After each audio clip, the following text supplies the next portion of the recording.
Hello everyone. तो आज हम पढ़ेंगे some basics of organic chemistry again, जो आगे आपको केमिस्ट्री में बहुत ज़्यादा हेल्पफुल होंगे, स्पेशली इन ऑर्गेनिक केमिस्ट्री। तो वो है इलेक्ट्रोफाइल और न्यूक्लियोफाइल के बीच में डिफरेंस। ठीक है, अब इलेक्ट्रोफाइल जैसे कि वर्ड बोल रहा है electron, and file means loving, है ना, अफिनिटी फॉर समथिंग। तो इलेक्ट्रॉन के लिए लवर, जो इलेक्ट्रॉन लवर होगा, इलेक्ट्रॉन के लिए किसी की अफिनिटी होगी, वो होंगे इलेक्ट्रोफाइल्स। ठीक है, तो ऑब्वियसली आपको पता है opposite charges attract, right. Similarly अगर कोई इलेक्ट्रॉन लवर है तो वो इलेक्ट्रॉन डेफिशिएंट होगा ना, उसके पास इलेक्ट्रॉन्स नहीं होंगे, तभी तो वो इलेक्ट्रॉन लवर है ना। वो पॉजिटिवली चार्ज स्पीशीज हो सकती हैं, वो ऐसी स्पीशीज हो सकती हैं जिसमें इलेक्ट्रॉन की कमी है, ठीक है, वही सब हो सकती है, उन्हीं को इलेक्ट्रॉन पसंद होंगे, है ना, उन्हीं को ही इलेक्ट्रॉन पसंद होंगे। तो इलेक्ट्रॉन डेफिशिएंट स्पीशीज आपकी इलेक्ट्रोफाइल्स होते हैं। इनमें अगर एग्जाम्पल्स की बात की जाए तो पॉजिटिवली चार्ज स्पीशीज जैसे कि आपका कार्बोकटाइन, कार्बोकटाइन मतलब कार्बन पे positive charge, carbon bearing positive charge is a कार्बोकटाइन, right. फिर सेकंड इसमें आप देख सकते हो neutral species of group 13। Group 13 में कौन कौन सी न्यूट्रल स्पीशीज आती है, जैसे आपका BCl3 है, AlCl3 है। अब ये न्यूट्रल क्यों है, अब ये इलेक्ट्रोफाइल्स क्यों है, क्योंकि अगर मैं इलेक्ट्रोफाइल की बात करूं तो यहाँ पे मैंने BCl3 आपके लिए ड्रॉ करके रखा है। तो आपको पता है कि बोरॉन जो है वो ग्रुप 13 एलिमेंट है, तो इसके वैलेंस शेल में 3 इलेक्ट्रॉन्स होंगे। तो मैंने यहाँ पे 3 इलेक्ट्रॉन्स रिप्रेजेंट करे हुए हैं बोरॉन के। One is this and the third one is this, right. अब क्लोरीन, आपको पता है बोरॉन क्लोरीन में जो एक बॉन्ड बना है वो 2 इलेक्ट्रॉन से बना होगा, और शेयरिंग ऑफ इलेक्ट्रॉन से बना होगा ये covalent bond, because covalent bond is formed by sharing of electron. तो ये जो BCl के बीच में बॉन्ड है ये 2 इलेक्ट्रॉन से बना है। एक इलेक्ट्रॉन क्लोरीन ने दिया होगा, एक इलेक्ट्रॉन बोरॉन ने दिया होगा, और आपस में इन दोनों ने इलेक्ट्रॉन की शेयरिंग की होगी।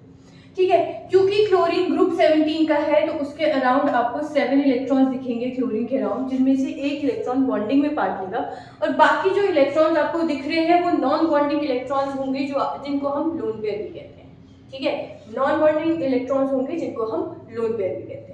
तो अब हम देख सकते हैं कि बोरॉन के अराउंड टोटल कितने इलेक्ट्रॉन्स आ रहे हैं, 1 2 3 4 5 6 इलेक्ट्रॉन्स आ रहे हैं। तो हर एक एलिमेंट चाहता क्या है, हर एक एलिमेंट ये चाहता है कि उसके पास 8 इलेक्ट्रॉन्स हो वैलेंस शेल में, और यहाँ है कितने, यहाँ सिर्फ 6 है।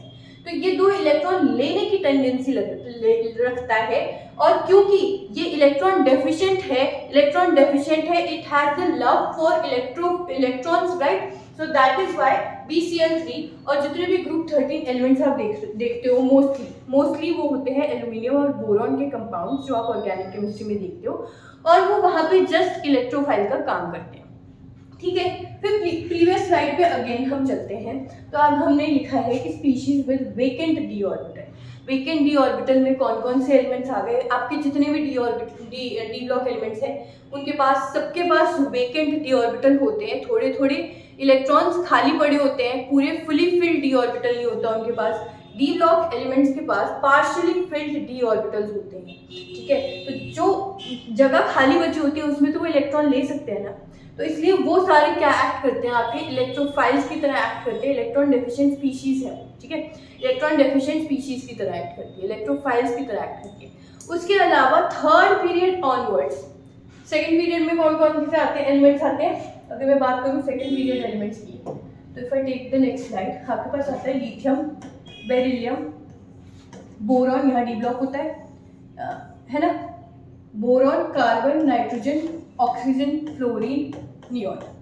तो ये सारे आपके पास है सेकेंड पीरियड एलिमेंट्स। इसके बाद जितने भी एलिमेंट्स होंगे ना, यहाँ है ना, वो सारे थर्ड पीरियड ऑनवर्ड होंगे, सारे एलिमेंट्स थर्ड पीरियड ऑनवर्ड होंगे। तो वो सारे एलिमेंट्स में वेकेंट डी ऑर्बिटल प्रेजेंट होता है, तो वो सारे इलेक्ट्रोफाइल की तरह एक्ट करते हैं। ठीक है, थर्ड पीरियड ऑनवर्ड्स इन दी पीरियोडिक टेबल जितने भी एलिमेंट्स होते हैं उनके पास, सबके पास वेकेंट डी ऑर्बिटल होता है, और वो इलेक्ट्रोफाइल की तरह एक्ट करते हैं। ठीक है जी, तो आपको आई गेस इलेक्ट्रोफाइलिंग में सब कुछ समझ आ गया होगा कि इलेक्ट्रोफाइल्स होते क्या हैं। अगर मैं न्यूक्लियोफाइल की तरफ पढ़ूँ तो nucleophiles are nucleus loving. Nucleus किस चार्ज से बना होता है, तो न्यूक्लियस बना होता है अपना न्यूट्रॉन और प्रोटॉन से। क्योंकि न्यूट्रॉन न्यूट्रल होता है, न्यूट्रॉन्स की वजह से न्यूक्लियस में कोई चार्ज नहीं होता। तो मैं थोड़ा एक्सप्लेन कर देती हूँ आपके पास। सपोज मैं अनदर स्लाइड लेकर आपको न्यूक्लियस का थोड़ा डायग्राम ड्रॉ करके बता देती हूँ। So this is basically the nucleus, ठीक है। अब ये पॉजिटिव चार्ज आता है न्यूक्लियस में, है ना, उसके बाद आपके ऑर्बिट्स आ जाते हैं, है ना। तो न्यूक्लियस बना किससे है? दिस न्यूक्लियस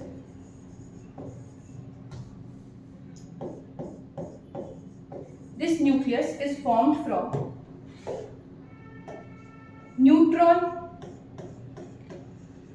न्यूट्रॉन प्लस क्या? प्लस प्रोटॉन, ठीक है। जो टुगेदर क्या बोलते हैं, जिनको हम न्यूक्लियॉन्स कहते हैं। न्यूक्लियस प्लस प्रोटॉन होता है न्यूक्लियॉन, ठीक है। न्यूट्रॉन प्लस प्रोटॉन होता है न्यूक्लियॉन, और न्यूक्लियॉन से बनते हैं अपने न्यूक्लियस, ठीक है। तो जो न्यूट्रॉन होता है वो न्यूट्रल होता है, इस पे कोई चार्ज नहीं होता, न्यूट्रॉन पे कोई चार्ज नहीं होता, तो ये न्यूट्रल होता है। वाइल प्रोटॉन पे क्या होता है? पॉजिटिव चार्ज होता है, और जिस प्रोटॉन पे पॉजिटिव चार्ज होता है उसी से ही, प्रोटॉन की वजह से ही न्यूक्लियस पे चार्ज क्या होता है? पॉजिटिव का, ठीक है।